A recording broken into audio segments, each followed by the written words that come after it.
Welcome to the Kick Sugar Coach podcast. Join me each week as I interview experts who will share the science of sugar, sugar addiction, and different approaches to recovery.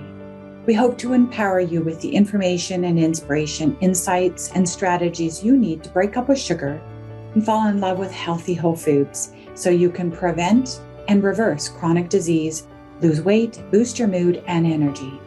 Feel free to go to my website for details on my coaching programs and to access free resources, kicksugarcoach.com. Hello, everybody, and welcome today to an interview with Dr. Stephen Hussey. Let me give you a little high-level bio here. So Dr. Hussey is a chiropractor and functional medical practitioner. He attained his doctorate of chiropractic medicine and his master's in human nutrition and functional medicine from the University of Western States in Portland, Oregon. He is the author of not one but two books. The first one is called The Health Evolution, Why Understanding Evolution is the Key to Vibrant Health. And his second book, Understanding the Heart, Surprising Insights into the Evolutionary Origins of Heart Disease and Why It Matters. Dr. Hussey is a health coach, a speaker. He offers services. He shared his personal expertise, not just like his professional expertise on the topic of health and heart health, but he has his own journey. He suffered a heart attack in his 30s and went, oh, WTF. What the heck is going on here? So he has his own journey of saving his own life through the types of information that he uncovered through his research that he now shares with all of us for free in platforms like this and also through his books. And you can also hire him to guide you specifically through protocols that can help you prevent and reverse all kinds of cardiometabolic conditions. Welcome, Dr. Hussey. Thanks for having me. I'm happy to be here. So tell us a little bit about your own journey with heart health and your heart attack. Yeah, well, my interest in heart disease started, I'm type 1 diabetic. And so I was diagnosed with that at age 9. And that stemmed from a lot of, inflammation as a child, had lots of inflammatory conditions. And being diagnosed with type 1, I learned from physicians over my childhood that I'm heavily predisposed to vascular issues, heart disease, especially of small vessels. So in the eyes and the extremities and the kidney, things like that. And so I'd always kind of, had an interest in, the vascular system and heart disease. But then, like you mentioned, when I was 34 years old, I actually had a heart attack, which even pushed me further into my curiosity of heart disease and why this happened. And I've uncovered a lot that goes against the conventional wisdom, I would say, about what people think about heart disease, what the medical system thinks about heart disease, why it happens. And we're talking everything from atherosclerosis to heart failure to heart attacks, to arrhythmias, all kinds of things. I just have this kind of special interest in it. And so, yeah, like I've uncovered a lot of truths. But, I've also, because of my experience with Western medicine at a young age, I kind of got disillusioned with it, as far as like its ability to tell me why these things are happening to me and what to do about them to make them go away. And I found it very interesting that I didn't learn until I went to college and started figuring out that I could live my life a different way, and that would affect my ability to manage these conditions or get rid of a lot of the inflammatory things that I had. I found it very interesting that nobody within Western medicine ever told me that. And I saw a lot of doctors as a kid. And so that kind of disillusioned me from Western medicine, and I went the more chiropractic route, and just am interested in health in general, not necessarily specifically chiropractic or heart disease, but just figuring out, why we have disease, why life is here, what sustains life, what makes it healthy, and that's kind of led me to where I am. Amazing. So you have a heart attack. You've already been interested in health. An early diagnosis at the age of 9. Obviously, you didn't have the option of not being interested in health because, right? It was so personal, so young. So you go to school, you have a heart attack, and now you're really invested in understanding how does this happen, and how do we prevent this, and how do we turn this around? So, what did you discover when you started to do your research? Yeah. Well, first, a little bit about that experience. People are probably wondering, like, well, you had a heart attack. What happened, And, when it gets down to like the details and actual mechanisms, I don't think that anybody will be able to ever tell me exactly what happened, because I don't think anybody in medicine knows. I have my theories, but for me, my diet is one thing I could always control. So I was always ate a good diet, quote unquote, according to what I thought at the time. And people think that diet is what is the main contributor to heart attacks, and it can be a major contributor, but it's much more than that. There's a lot more when it comes to heart disease, and that's what I've kind of uncovered. But for me, leading up to a heart attack, the heart attack that I had, I was going through a very stressful time, probably the most stressful time in my life. It was during COVID, which a lot of stressful things, according to me, were happening at that time. And I got probably some of the most stressful news of my life a day and a half before I had the heart attack. And it wasn't just that it was stressful news, it was the inability of me or anyone in my family to get to this person and help them. We were just sitting around waiting, hoping things would be okay. And so the inability to control that situation definitely led to increased stress. And then I think there were certain aspects of maybe dehydration, maybe oxalate dumping because of the diet that I was eating. And then I unwisely, the morning I had the heart attack, did a very intense workout in that state. And I think that was the straw that broke the camel's back. And just for, reference, I had, if people are familiar with what a CAC score is, which is a measure of calcium deposited in plaque in the arteries of your heart, I had one done 6 months prior to this heart attack, and it was 0, meaning no calcified plaque. Now, that doesn't tell you much about soft plaque, or if there's any presence of soft plaque. However, when they did the angiogram, the heart cath and the angiogram to place the stent when I was having the heart attack, they found no atherosclerosis anywhere in my heart arteries. They just found a giant clot that had formed. And it was a spontaneous acute clot. So just goes to show that there are things we may not understand or know about heart disease. And again, I think I have my understandings of that. But yeah, so in my research, I found a lot of misconceptions about the heart and heart disease. One is the one that people are probably most familiar with is that this idea that cholesterol causes heart disease, and that's not the truth. The main way that diet contributes to heart disease is eating, processed grains, sugars, vegetable oils, these processed foods, is that, and we can talk about the mechanisms by which that contributes. Also, there's a big misconception that the heart is what forcefully moves the blood around the body. And there's a large body of research to suggest that is not the case. And that's important because if we don't understand how the heart truly functions, how are we supposed to understand what happens when it fails, like in quote unquote heart failure, and what to do about it? So there's that. And there's misconceptions about what the role of the heart in the body actually is, which I think it has many roles, none of which are to forcefully move the blood. So yeah, lots of different interesting things about the heart and heart disease, and the body in general.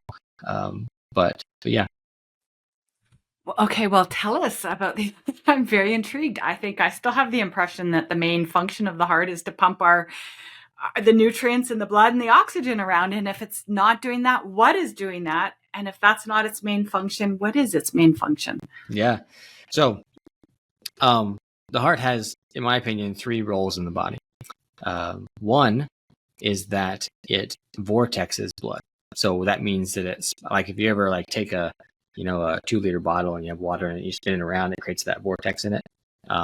That's the spiraling of the blood. And if you look at the heart orientation and how it's put together, and it's one big band of muscle wrapped up on itself, and when it contracts, it spirals like this. And when blood flows in and out of the chambers of the heart, and when they contract to they vortex the blood, they spiral.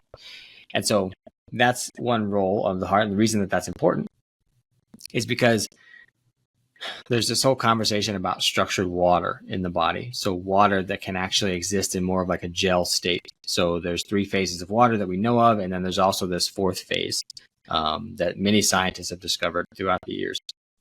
But it's mainly been popularized by Dr. Gerald Pollack at the University of Washington. And the structured water forms in many places in the body. It's more like a gel. Most of the water in your body is in a gel state, which is why if I push my forearm, it feels like a gel. right? It gives and bounces right back, right? Just like Jello or consistency of raw egg white. But this structured water does indeed form on the lining of arteries.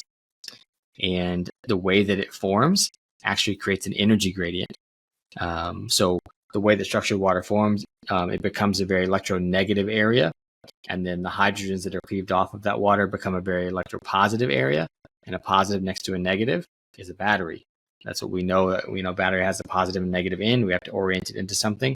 And they've actually shown that when you create this structured water in these two oppositely charged areas, you can put electrodes in either one and power a light bulb. And so it creates energy. And the energy in the vascular system that this creates actually does the work of moving fluid. And so they put water-loving tubes in water, and they put infrared light, which energizes the water, and that makes the structured water form on the lining of the tube, and the water starts moving through the tube with no pump or anything needed. So water is this very fascinating thing, and that's what provides the main source of movement of blood. And so one of the ways that water can become energized in order to do this is through vortexing it. And that's exactly what the heart does. So there's other things too. Infrared light, which comes from the sun, will do it. Putting your feet directly on the earth will do it. There's lots of different things that will do this. But one of the heart's jobs is to vortex the blood so that when it gets out into the arteries and the veins, it can kind of propel itself through. And there's fascinating research about that. There's a really fascinating book called The Heart in Circulation by Dr. Branko First. But yeah, there's a very extensive topic there that I go into in my book. The second role of the heart is to actually slow the flow of blood. And there's research that shows that especially in endurance athletes, the heart kind of gets stronger and bigger because it's actually more effective at slowing the flow of blood. Because if the heart wasn't there during exertion, during exercise, all the blood would rush over to the arterial side, trying to deliver oxygen and nutrients to tissues. And if the heart wasn't there to slow the flow of blood, the venous side would collapse because it would have no blood in it. And so the heart slows it so that it maintains pressure between the two systems. And if that doesn't happen, the venous side would collapse, we would die. So a very, very important role there. And the third role of the heart is that through the work of the Heart Math Institute, we've learned that every organ in our body lets off an electromagnetic field. And the heart has the strongest and biggest electromagnetic field of any organ in the body, which is largely driven by the very dense content of mitochondria in the heart. It has some of the densest amount of mitochondria of any tissue in the body. And that creates this very strong electromagnetic field. And that electromagnetic field serves the purpose of sensing our environment, but also sensing our emotional state and sensing our internal environment and how well our body is communicating with itself. And all that stuff conveys coherence to the body. So the heart is a sensory organ. And there's fascinating research through the Heart Math Institute of this. The heart is sensing a lot of different things in our environment and relaying that information to the brain. And then the brain communicates that information, or it makes decisions on how to communicate to the body based on that information. So those are the true functions of the heart. Which is pretty interesting. Very interesting. Super, super interesting. So that third role of the heart just sort of moves right. So it sort of moves into the woo-woo realm, right? Like, because we always, my heart's broken. We grab our heart when we're stricken, when something's shocking or touching or, and it just seems wild that you're sort of catching up with the science to suggest that. I always kind of thought it was because the vagus nerve goes to the heart and all the organs, and the heart's just one of many organs where it's pulling information about what's happening in the interior world, moving that up to the brain for processing and for action. But I didn't realize that the heart was particularly important in that sensing interoception role. Yeah, there's definitely a reason that we say, I love you with all my heart, and not I love you with all my brain or my spleen or something like that. I love you with all my pancreas. Yeah. Or we say we gave it all our heart. There's this emotional connection to this organ because it is what's sensing our emotional state and conveying that to the brain, not just neurologically through the vagus nerve. And there's actually research that shows that more signals are sent through nervous system tissue from the heart to the brain rather than the other way around. Yes. And it also communicates electromagnetically to the brain. It's communicating that information so that the brain can respond. The brain is just a processing center. It's not really in control. It's just receiving all this external sensory information that's being picked up by the body, and that's communicating to the brain. And then the brain then responds by telling the body how to respond, like whether it's a stress response or whether it's moving the body or whatever it may be. The brain's just processing the information and responding accordingly, kind of like a computer. So going back to that, the vortex creates polarity in the water. It helps structure it so that it can move itself through the veins. Is that right? So right? If you want the details, yeah. So vortexing of water, or sunlight on water, or water in contact with the earth, these are all different things that quote unquote energize the water. And what I mean energize, I just mean that, like, if water is flowing like through a laminar tube, like through a pipe, or water has lots of toxins in it, or water is void of minerals, it becomes kind of dead water. And what that means is that the molecules of water are next to each other, but they're kind of moving independently of each other, right? They're not really connected very well. Those hydrogen bonds are very, very weak, because in water, the hydrogen bonds bind and then they're weak and they get pulled apart. So when water is more energized, it's kind of like they're moving in concert with each other. They're kind of moving like that. Does that make sense? So when they are that way, they're more likely to become structured water, because structured water is more of a gel. So if it's structured, it's going to look more like Jell-O or the consistency of raw egg white. And so what we need for water to structure itself is we need energy. So that could be infrared light, could be grounding or contact with the earth, could be vortexing. It needs water, and we need a hydrophilic surface, which all biological surfaces are hydrophilic. And when that happens and water is next to a hydrophilic surface, like the lining of an artery, it will structure itself. And what I mean that what happens specifically is, water is an oxygen and two hydrogens. And when water structures itself, one of the hydrogens is cleaved off.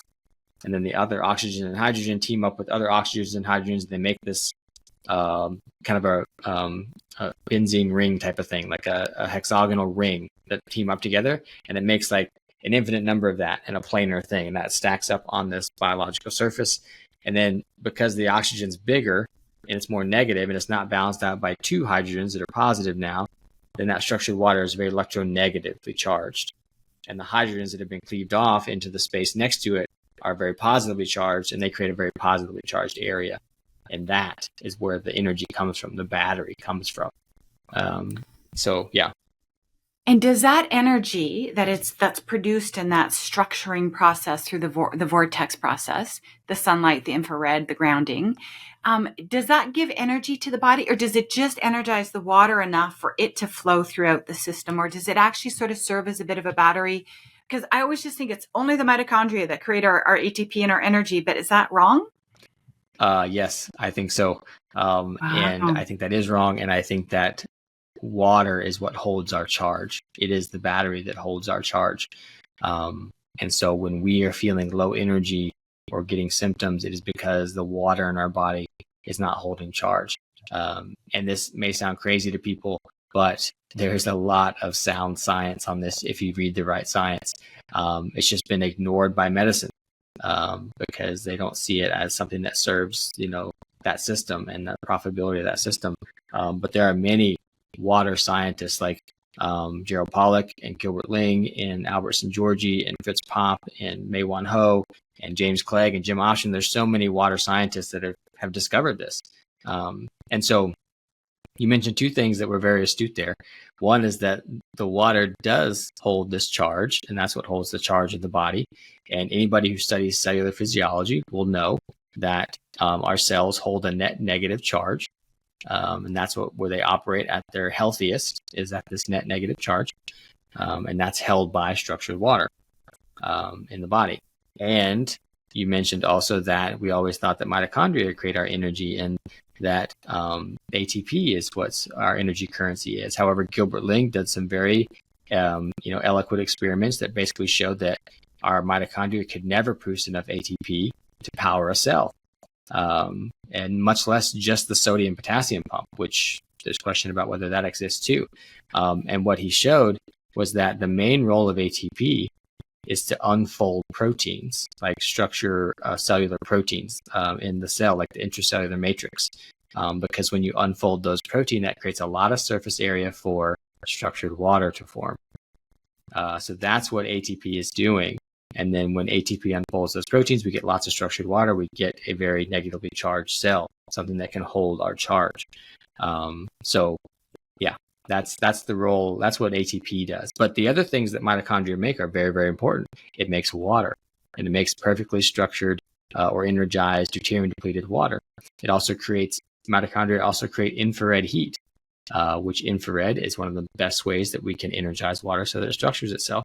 It also creates a free radical, which is a signaling molecule telling your body how healthy the mitochondria are, and many other things. So we see free radicals as bad things, which they can be if they become excessive. But these all play a purpose and a role. And so I remember being taught that in mitochondria, like they make all these things and they're byproducts. The real thing is ATP, right? But all those byproducts are actually not byproducts. They're very, very important. And ATP is actually the thing that's creating the structure, or the ability for structured water to form, and we have a healthy cell. So yeah, it kind of turns things on its head. It really does. I did not wake up today expecting to have my mind blown by this interview. Like, why? This is so interesting. So, there's this whole other sort of aspect that might be way beyond where you can go with this, but where my mind's going with this is because I have a bit of a trauma background. Mm-hmm.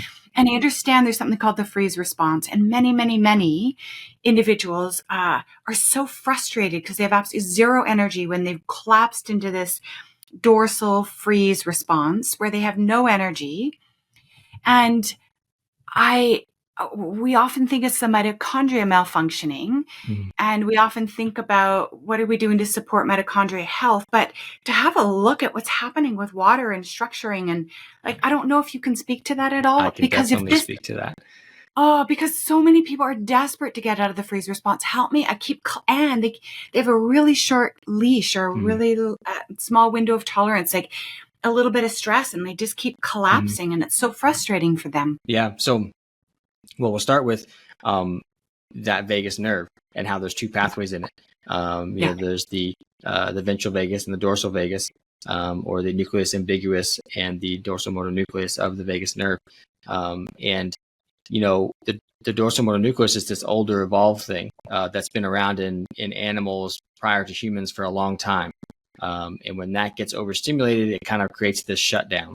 And so, in order for mammals to evolve from reptiles, we needed this ability to have a stress response and not have shutdown, because we have very metabolically active organs and we have body heat to maintain. We can't shut down organs like a reptile can and kind of play dead, right?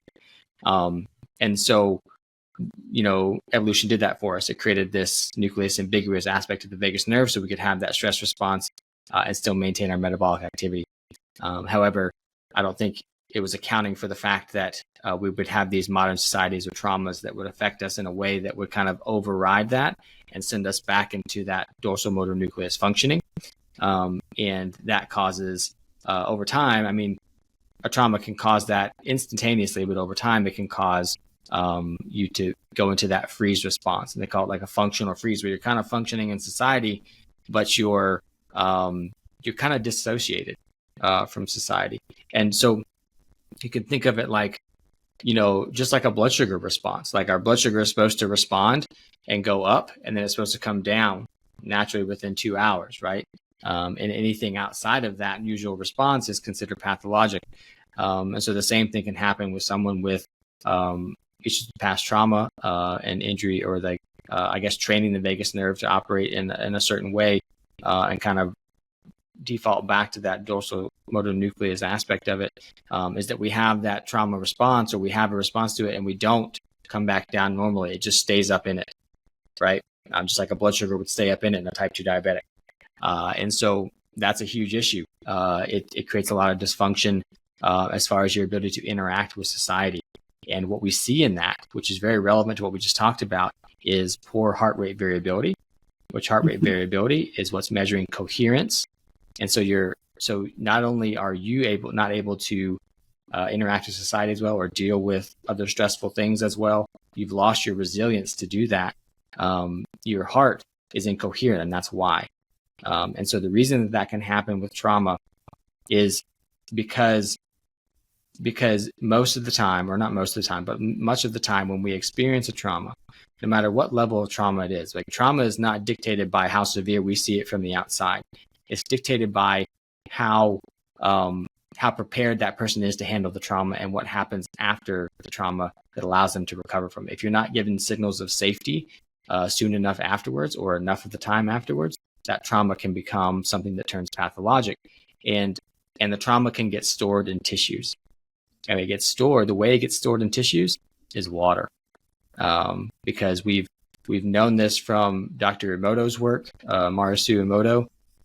He has shown that you can express, love and gratitude and these positive emotions to water. And then when you freeze the water, it's a beautiful snowflake crystal. And then if you express anger, resentment, traumatic things to water, when you freeze it, it becomes fragmented. It can't do it very well. And so that can happen in our body. So we think about like a crystal of ice. I just talked about how structured water is this liquid crystal. It's kind of this gel, but it's a crystal state because of the hexene ring that forms. And so that is how trauma can get stored in the body, in a tissue in the body. And we, people who are familiar with like body work and things, like they know that you can like work through a muscle and all of a sudden this trauma is released and people start crying or laughing or something. They have some emotion with that. And it's because, that can be stored in a muscle, which superficially it's kind of easy to work through that. But if it's deeper, if it's stored deeper, like in organs and things like that, that can be a problem, and that can represent as disease. So water, we're made of water. We're all told we're, 60, 70%, 80% water. But most of it's in the structured state. And that water is our antenna, and it's monitoring many different things, just like the heart is. And it's allowing us to interact with our environment. If that water becomes damaged, or a trauma is impressed upon it, that can create an issue. And that results in, like when that happens, then the heart senses that there's incoherence in the body because the body can't communicate as well because of that stored trauma. And the heart senses that. It goes to the brain. The vagus nerve sends the wrong signal.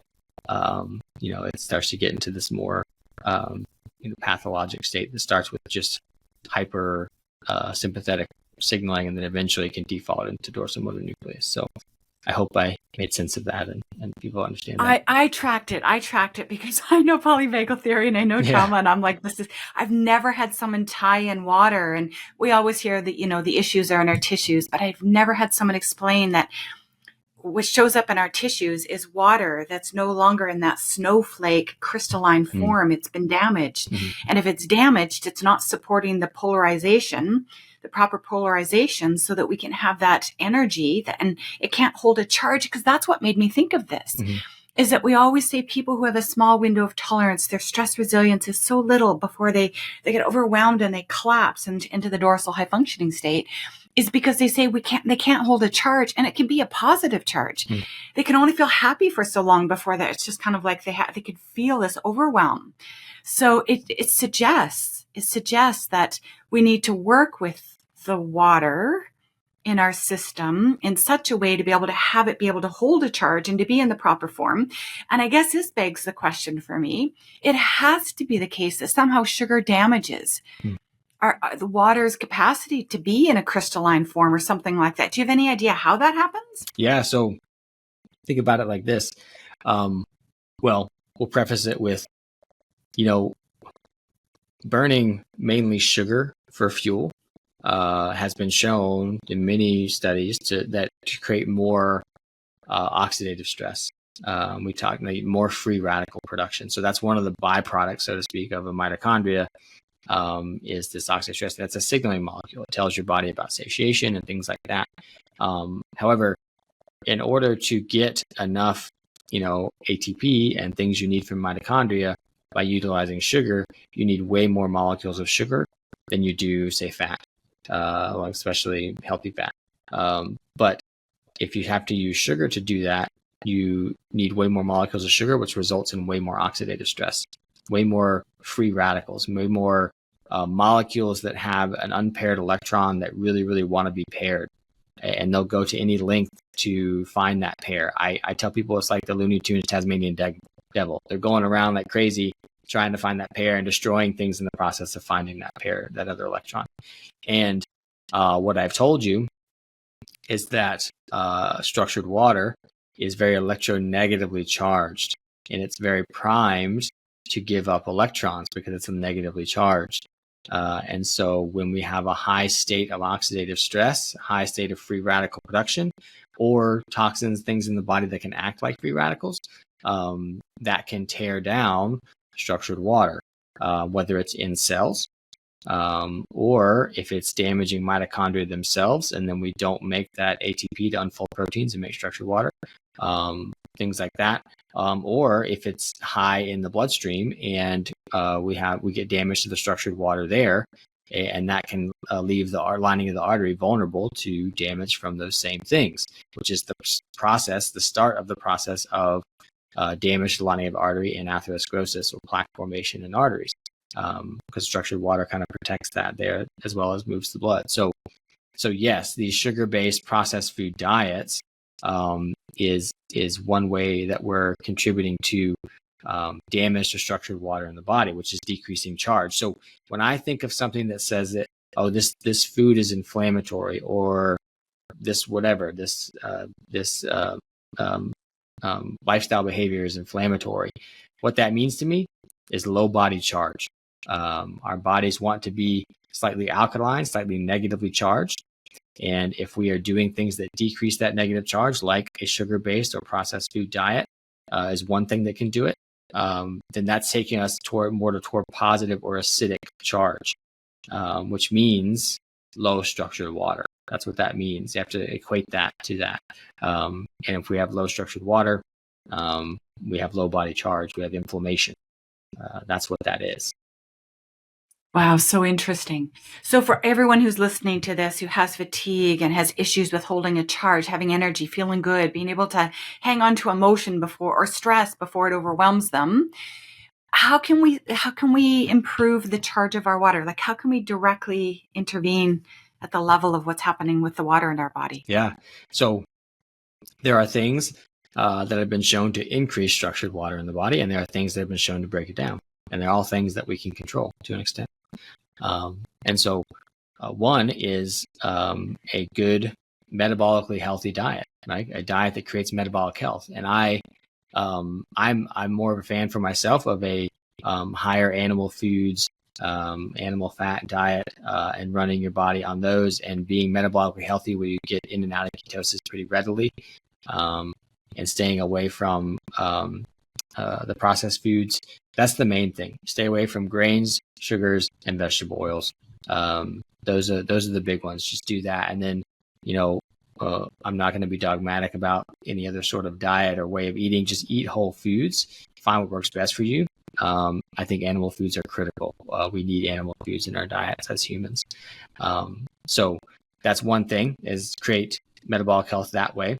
The other way we want to create metabolic health and positively affect our mitochondria is set our circadian rhythm. It's very, very important. Artificial light is disrupting our circadian rhythm, and that has just as much to do with poor metabolic health than diet, maybe more. So, especially after sunset, artificial lights, screens, all that kind of stuff is telling your body that it's daytime when it's supposed to know that it's nighttime, which is disrupting sleep. And if you look at, just go into PubMed or in Google Scholar or whatever, and type in disrupted circadian rhythm, artificial light, and any metabolic disorder you want, and there's research on it. There's tens of thousands of studies now. So that's a big one. And then there's things you can do. Like, people think that the only place we can get energy in the form of electrons is from food. We all, like every medical student, anybody who studies cellular physiology, learns that, food is taken into the glycolysis and then the Krebs cycle and electron transport chain and mitochondria, and we're harvesting electrons from the chemical bonds in food. But we can get electrons from many places. Our body has mechanisms by which we can turn sunlight directly into electrons through melanin which is what pigments our skin, but it's also in a lot of other places in the body, and through the molecule DHA, which is a fatty acid found in high amounts in seafood, which is another reason why animal foods are important. We can take that sunlight and make electrons, like literally make DC electric current, like the photoelectric effect that Einstein talks about. That's what that does to us, for us. We can also absorb electrons directly from the earth, in this thing called grounding or earthing. We're supposed to be in contact with the earth. And the laws of electrostatics tell us that when two conductive surfaces are next to each other, the area of higher charge will flow into the area of negative charge. And I'm never going to be electron dense as the earth. So if my feet are on the earth, I will absorb electrons. And there's different grounding devices you can use indoors if you have true grounding outlets in your house, like grounding sheets and grounding mats and things like that. We can absorb electrons directly. And there's studies that show that builds structured water, especially around red blood cells in your arteries in the body. So those are the main things that you can do. But infrared saunas, red light panels, all these different things will energize the water and create more structured water in your body. Drinking enough clean water, and making sure that it's mineral rich, replacing minerals, so electrolyte solutions and things like that, very important. And then removing the things that have been shown to break down structured water. So specifically, things that create oxidative stress, so toxin exposure. And very specifically, in Dr. Pollack's lab, they've shown that glyphosate breaks down structured water. I think it's between 10 and 20%. It breaks it down, which glyphosate is an herbicide.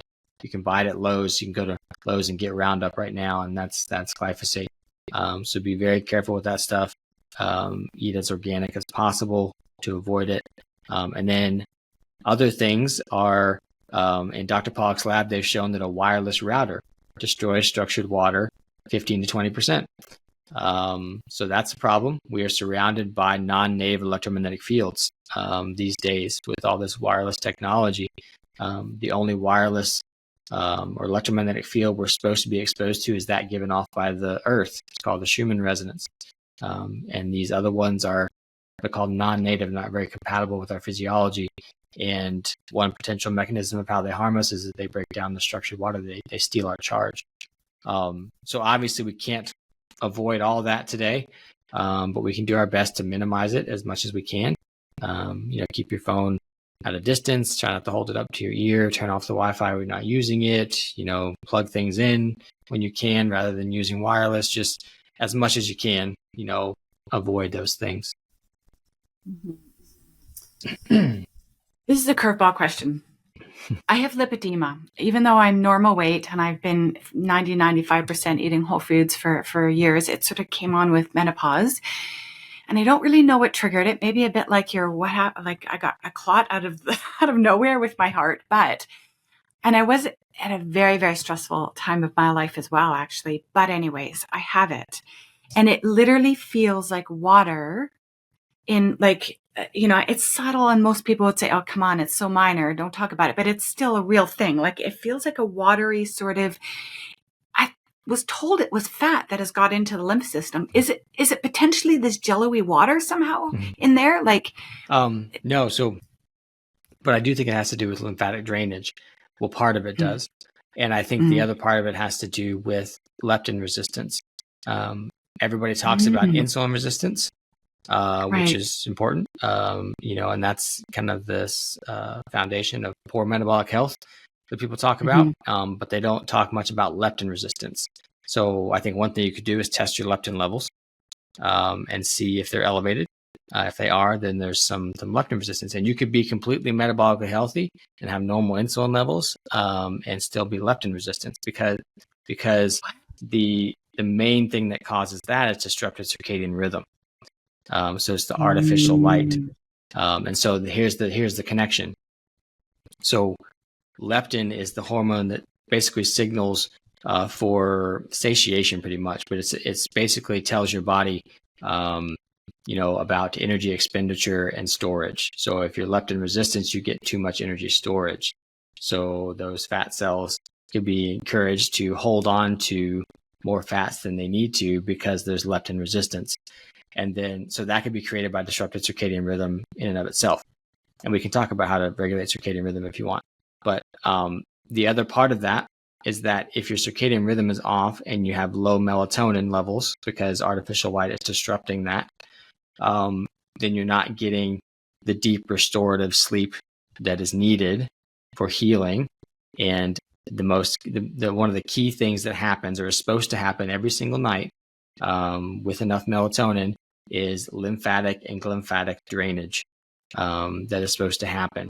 But not just that, it's supposed to trigger for mitophagy and autophagy, which is the killing off of old cells and mitochondria to make new healthy ones.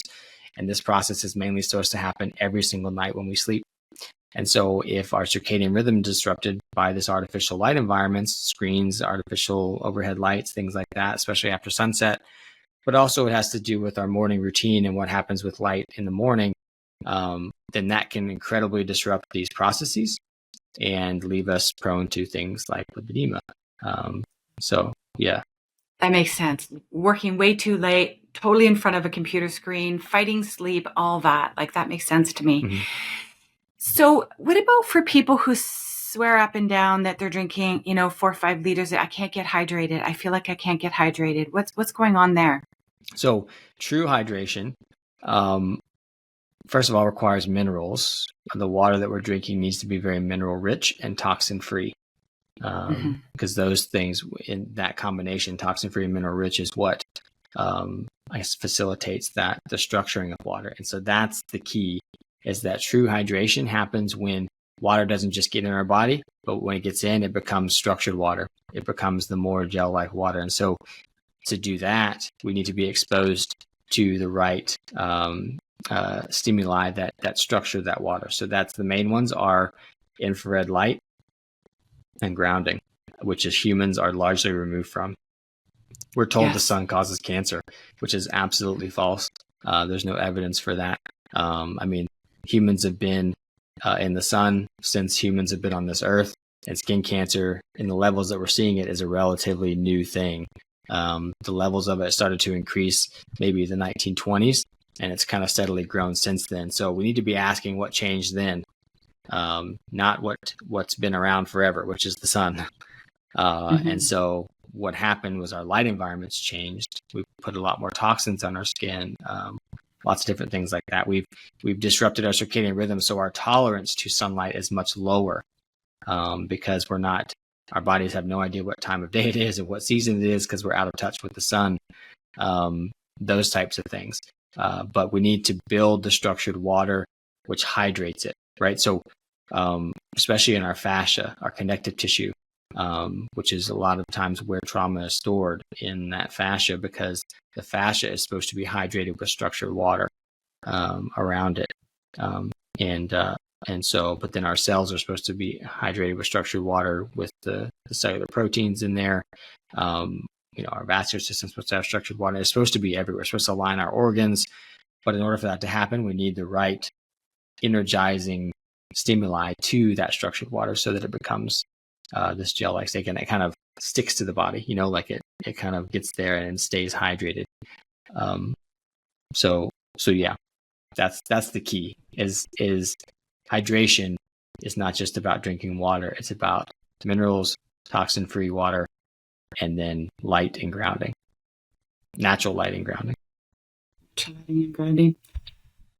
Amazing. And the skin cancer, there's certainly evidence that the amount of sugar that's coming to the surface, that's browning, that's got to be play a role in it, the diet and all the junk we're eating. Wow. Okay. So back, I guess, to the topic of, is there anything else you want to say that you want people to know about heart health and what we can do to protect our hearts? Yeah, definitely. So 2 things I'll say. One is that if we look at atherosclerosis or plaque formation in arteries or a heart attack or a stroke, they're all clotting. If you analyze atherosclerosis, it's clotting tissue. As there's very little cholesterol present. So if we want to prevent atherosclerosis or a heart attack or strokes, we need to prevent clotting. And the way we prevent clotting, we can do it in 2 ways. One, you can take pharmaceuticals that thin your blood unnaturally, which is not advisable because of long-term use of that can thin your blood in ways that you don't want. Or you could build structured water in your arteries, because structured water is what prevents clotting. Because Rudolf Virchow back in 1856 found that what causes clotting is damage to the lining of the artery, poor stagnant blood flow, and when elements of blood clump together. And and that's held true in medicine today. It's still accepted that's what causes clotting. So if we want to protect the lining of the artery, we build structured water on it, because it's also called exclusion zone water. So that protects the artery because it excludes things that's not it. It's kind of this impenetrable barrier. We've already talked about how structured water creates blood flow. So that prevents poor, stagnant blood flow or turbulent or interrupted blood flow. And then structured water also forms on the elements of blood, like red blood cells and lipoproteins and whatever else is in there. And when it forms around them, it gives them this negative charge, and negative charges repel each other, so nothing sticks together. So that's how we prevent clotting. It's just those types of things. And then the other thing is that I mentioned before that the heart tissue is one of the densest in mitochondria of any tissue in the body. And it's interesting that if you look at heart tissue, it also seems to preferentially burn fat for fuel. So we all know that, well, not everybody, but people in the low carb space and things, they know that you have to restrict carbohydrates for most of the body to choose and start burning fat and make ketones. However, in the heart, it seems that it prefers ketones and fatty acids, even if there's glucose present. And the reason being is because that's what creates mitochondrial health, better mitochondrial health. And it's very important for the heart to have mitochondrial health. Now, it can still be forced to burn glucose unnecessarily if we're very metabolically unhealthy. But creating that mitochondrial health with the right light environments and the right diet information is very, very important for the prevention of things like heart failure and things like that, because it's not really the heart failing. It's the structured water mechanisms breaking down that force the heart to do more pumping than it's supposed to, because it's not really supposed to be doing much pumping. And that creates this situation where we get poor blood flow, and the heart expands because it's more pressure on it. It's forced to do more pumping than it's supposed to. And that all starts with poor structured water and poor mitochondrial function. And if we want to feed our hearts and make healthy mitochondria, we need to be metabolically flexible, be able to burn fats and make ketones pretty readily. So why is there such evidence coming out of the sort of whole food plant-based, whole hospitals? Mm-hmm. There's heart healthy science that shows the exact opposite of what you're saying, that a heart healthy diet is Mediterranean. Mm-hmm. Yeah. So there's too much science for it to just be like, why is that way of eating and your way of eating both saying this can be heart healthy?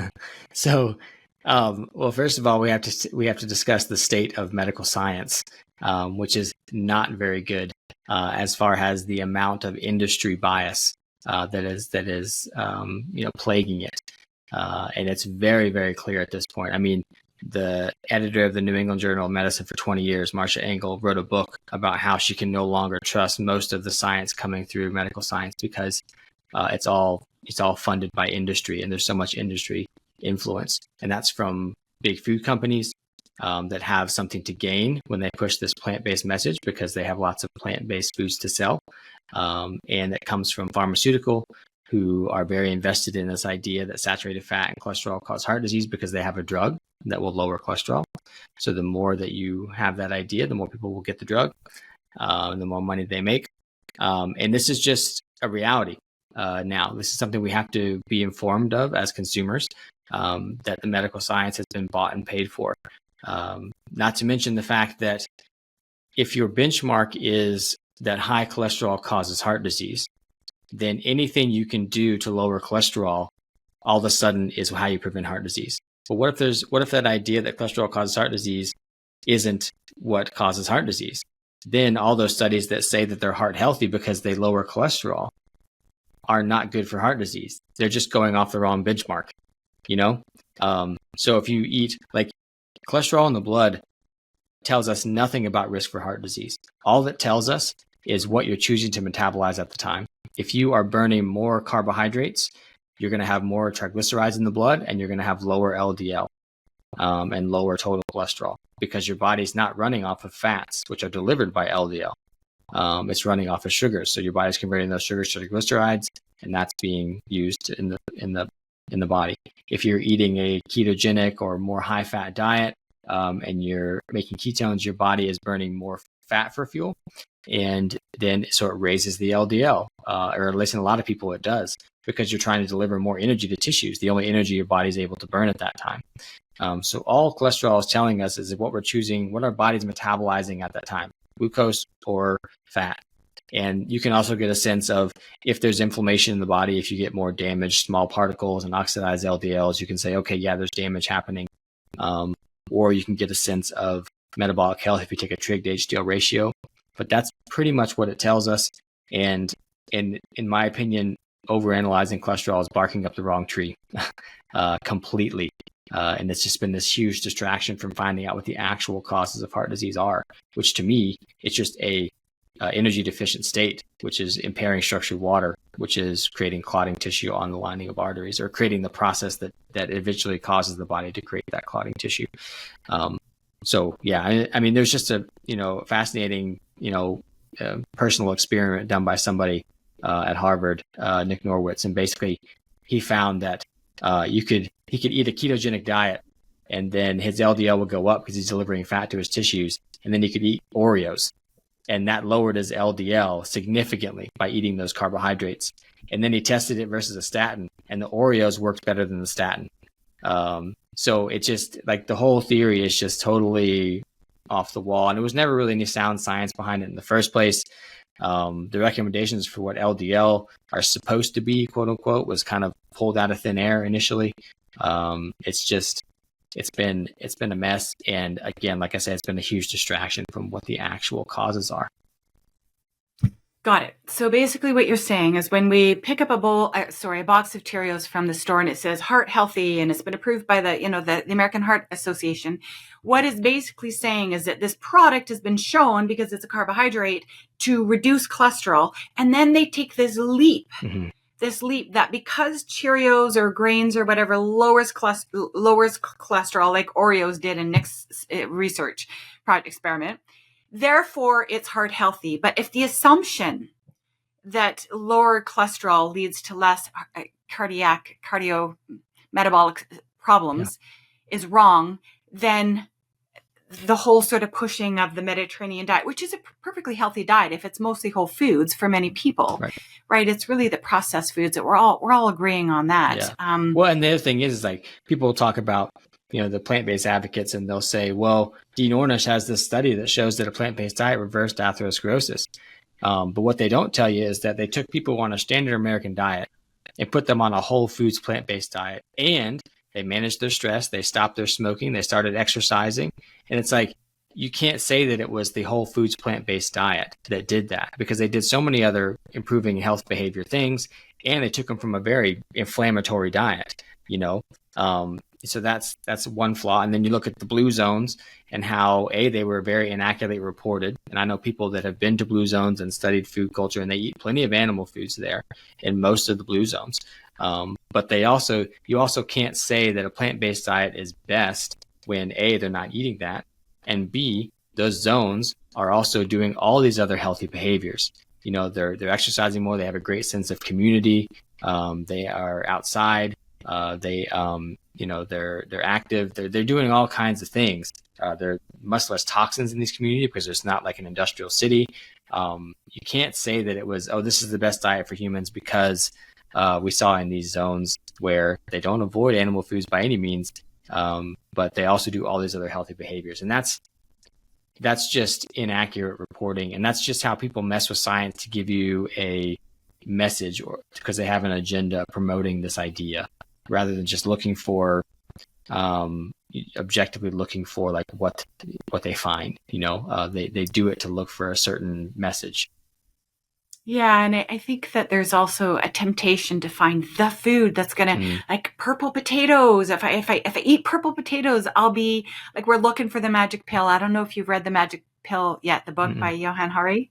It's so good. It's so good. But Yeah, basically, he's like, our food culture is poisoning us. And now pharmaceuticals are coming in to give us another sort of toxic substance to save us from all the damage done by these ultra processed foods. And it's just like this double whammy. But he's like, yeah, we're caught in this situation now where some of us are needing this pill because it seems to be the only thing that the addictions are so high and we're so hooked into it. And we love all these foods. And I would argue that the magic pill is the sun. Because literally all the energy for life comes from the sun, life on everywhere in this planet. If you think about the light energy that's stored in your food that you then consume, you're absorbing light energy. If you absorb energy from the earth, that's light energy that's been concentrated into the earth through lightning. You can absorb energy from the sun directly from sunlight exposure, and that's what life is. If you look at the laws of thermodynamics of the universe, energy is never created or destroyed. It's only transferred between two entities, and things tend toward disorder. And if we define life as order, temporary order, while something is alive, then the ability of life to create order from energy is health. And so we need to gather energy from our environment. And the way we do that is through the many avenues to which we absorb energy from the sun. So the magic pill is the sun. No matter which way you slice it up and where you get the energy from it, you need to absorb energy into your body so that your body can create order. And that's the simplest way of thinking about it. And that blows my mind, because I always still had the model that, yes, certainly we can get some energy. And like, I know the plants take sunlight, convert it into chlorophyll, and then we eat it. And we eat those plants and we get the energy. But I actually thought it was just because it was energy for the cells in the mitochondria that generated energy. I never thought about it actually as an energy transfer. Like, I still have this idea, like my head's kind of in my head, I'm arguing with. I'm like, no, we generate energy. So do we do both? Yeah, so there's actually such thing as like a human photosynthesis, sort of.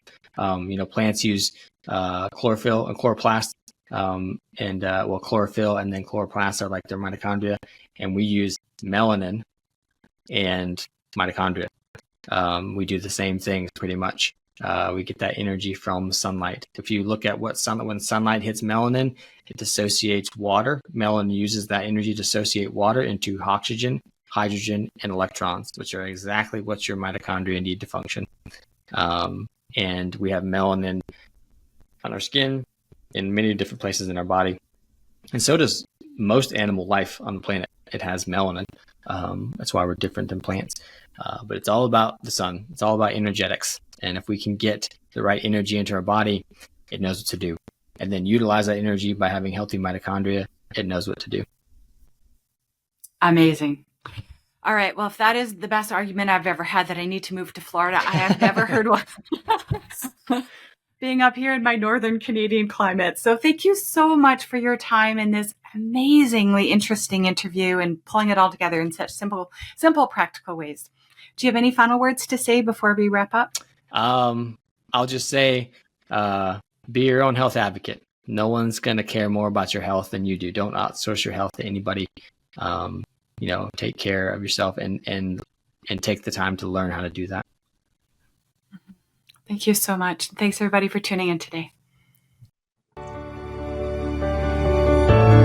Thanks for tuning in this week. If you would like more interviews, more information, and more inspiration on how to break up with sugar, go to my YouTube channel, Kick Sugar Coach, or my website, kicksugarcoach.com. See you next week.